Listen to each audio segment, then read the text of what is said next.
একজন মুক্তিযোদ্ধা যদি তার নিজ জীবদ্দশায় কথা বলে যায়, আজকে নির্লজ্জের মতো কোন মুক্তিযোদ্ধারা কোটা চায়? আমি একজন মুক্তিযোদ্ধার সন্তান। আমার পিতা 2013 সালের 30শে জুন মারা যায়।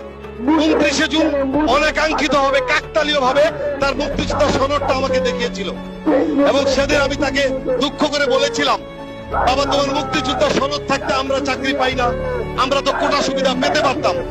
সে বলেছিল, মুক্তিযুদ্ধের পর তুমি তোমার বাবাকে ফেরত পেয়েছ, তার চেয়ে বড় সার্টিফিকেট আর কি হতে পারে? মাত্র 20,000 টাকার ভাতাই কি আমার জীবনটা ছিল না তোমার কাছে দেশটা ছিল? তুমি তোমার বাবাকে ফেরত পেয়েছ, একটা স্বাধীন দেশ পেয়েছ। তারপর একজন মুক্তিযোদ্ধা যদি তার নিজ জীবদ্দশায় কথা বলে যায়, আজকে নির্লজ্জের মতো কোন মুক্তিযোদ্ধারা কোটা চায়? কোন মুক্তিযোদ্ধারা ভাতা চায়?